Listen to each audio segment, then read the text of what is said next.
If you keep revisiting that energetic signature over again every single day, you don't have to go anywhere and get it. The new job finds you. The new house actually finds you. The new relationship finds you because you are the vortex that's drawing the experience to you. Let me just write down 4 thoughts that, like, I can't, it's too hard, I'll start tomorrow, this doesn't feel right, whatever it is. And how you think, how you act, and how you feel is your personality, and your personality is intimately connected to your personal reality, your life. So then if you want to change your life, your personal reality, you got to change your personality. And here we go again. You got to start becoming conscious of your unconscious thoughts. Just write those down and say, these thoughts, like Gandalf on the bridge, you may not pass today. This is the end. So then if you become conscious of those thoughts, now you're the governor of your thoughts. Less than 2% of the Americans actually write their intentions or goals down. The ones that do actually write them down, they have an 80% chance of reaching those goals if they write them down. So when you write something down, you're telling your brain that you mean it. It's a direction that you're moving, and it has to be ongoing. And it's a to-be statement. A to-be statement is something that you're evolving into. Once you get clear on your intention, sponsoring thoughts, list the reasons why you want to be healthy. Because those sponsoring thoughts are really going to be the driving force to get you going in that direction. If it's healthy, you may have vitality. You may want to look better.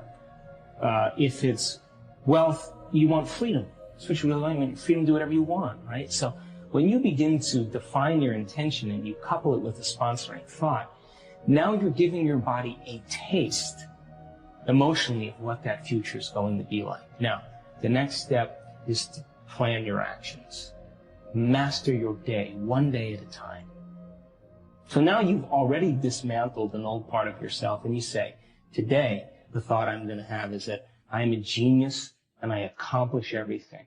Or I live in no time, the universe provides for me. The universe lives in my favor. Different compartments of the brain begin to unify. They begin to synchronize. And what syncs in the brain links in the brain. So when your brain is coherent, you're coherent. When your brain is incoherent, you are incoherent. So we've measured this thousands of times. We'll see very large areas of the brain, huge areas, begin to synchronize together. Then we'll see the left side of the brain talk to the right side of the brain. We'll see the front part of the brain talk to the back part. We see this kind of whole brain state start to take place. And I see it every time. They feel so complete that it's impossible to want.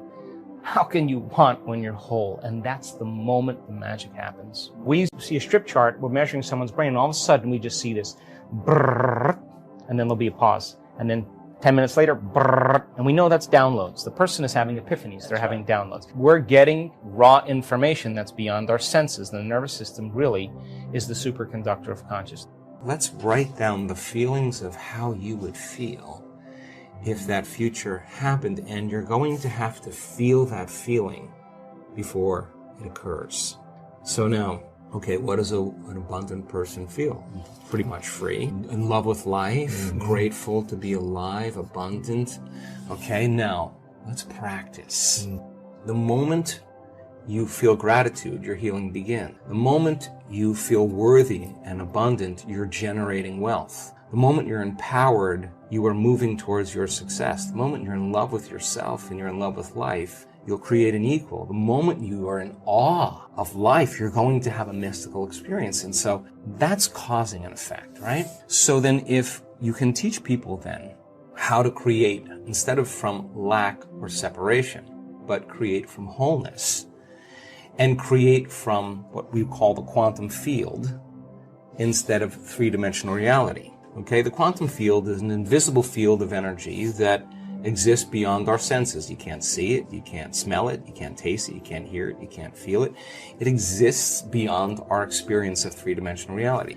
And how much of your waking day are you aware of energy and frequency? For most people, they're unaware of the quantum field. And if you're unaware of it, it doesn't exist for you.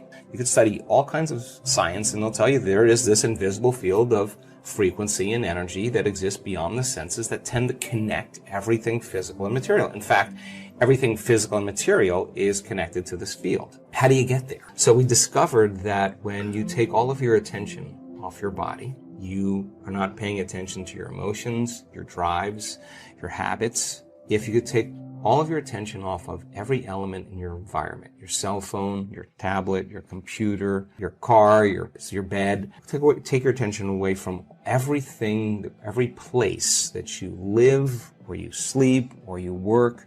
There tends to be a dramatic change in the way the brain functions when people do this properly. We call it getting beyond yourself, but in a sense, you're dissociating from your three-dimensional reality. Why? Because if you're thinking about anything in your three-dimensional reality, that's where your attention is and that's where your energy is. And when I can stay in that place of uncertainty and unknown, and I can transmute that energy into clarity or gratitude, and I can get my energy up, even though there's chaos around me, then I'm filling that void between the old self and the new self with information.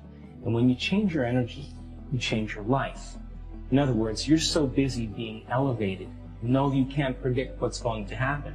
You're just very clear you're not going to go back to those familiar cravings and familiar urges. We will begin to help you get clear on the direction that you're moving and allow that energy to push you. Now that energy is like the flame in the alchemist's crucible. It's going to turn base metals into gold. It's going to remove the dross. And so purification comes with quite a bit of agitation. There's got to be a stirring that takes place. And I think that most of us in the last year or two have felt this incredible stirring inside of ourselves.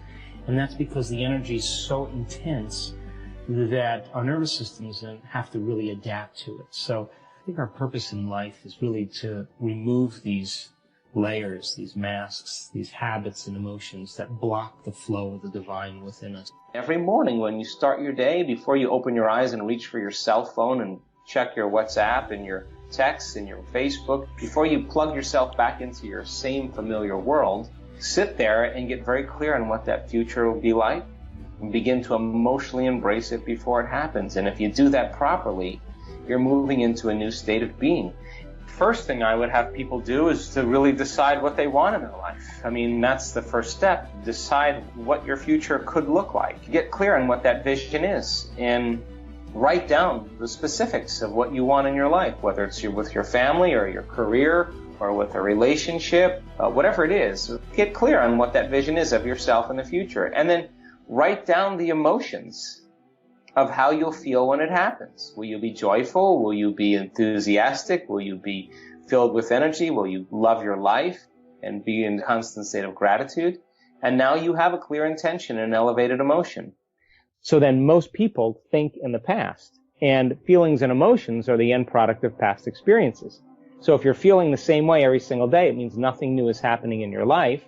And if those feelings are driving your thoughts, then you're thinking in the past. So most people's biology, for the most part, living in the past, by the time we're 35 years old, is a set of memorized behaviors and emotional reactions, beliefs, perceptions, pretty much on autopilot. That's 95% of most people. So their 5% is working against 95% of what they've memorized subconsciously. So the first step then is becoming conscious of your unconscious thoughts, becoming aware of your automatic behaviors, and then noticing and paying attention to the emotions that you feel every day. When you begin to free yourself from the chains of those addictive emotions, you begin to open your heart, the field around your body. That heart begins to produce a magnetic field that sometimes can go to 9 meters wide. And if you can teach a person how to feel an elevated emotion and sustain it, and they begin to like drop pebbles in water over and over again, and they start to produce these beautiful waves. If they feel deeply and richly and profoundly, they're dropping big stones that are producing bigger waves. Now those waves are energy. And energy is frequency, and all frequency carries information, like radio waves and cell phone waves. What those waves carry is your thought, your intent. So now the carrier of your own vibrational patterns to begin to carry information that is going to begin to influence matter. People are afraid of because they'd rather live in guilt. At least they can predict who they're going to be than take a chance in possibility. You have to really begin to mentally rehearse. Ask yourself at the end of your day, I do this every day, how'd I do? First thing you have to do is you have to decide, are you going to be defined by a vision of the future, or are you going to live by the memories of the past? Now, thoughts are the language of the brain, and feelings are the language of the body, and how you think and how you feel creates your state of being. So we could say that most people's entire state of being when they start their day is in the familiar past. Well, if you live in the familiar past, then it makes sense you're going to create the predictable future. Your body is your unconscious mind. Some people would rather cling to the familiar than take a chance in possibility. For most people, then, they say, well, I don't really see how my thoughts have anything to do with my destiny. Well, that's because 95% of those thoughts are subconscious programs, right? So you're not even conscious that you think those thoughts. So the first step to change is starting to think about what you've been thinking about and change it. And then when you begin to observe those thoughts, now the game is on, right? Because now you're working to become conscious of that and not go unconscious again. And it takes an incredible amount of awareness. It takes a great amount of consciousness, and you can't have consciousness without energy. So you got to raise your energy in order to get to it. Otherwise, you're going to be consumed. You're going to return back, right? So if you start becoming familiar, so conscious of those unconscious thoughts, they would never slip by your mind unchecked by you. Because if you combine a clear intention, a coherent thought, coherent brainwave pattern, with a coherent heart, moving into that elevated emotion, thoughts are electric and feelings are magnetic. The magnetism of this center becomes the energy. The intention is carried on that energy. And now you are broadcasting a new signature into the quantum field. When you lock into that frequency,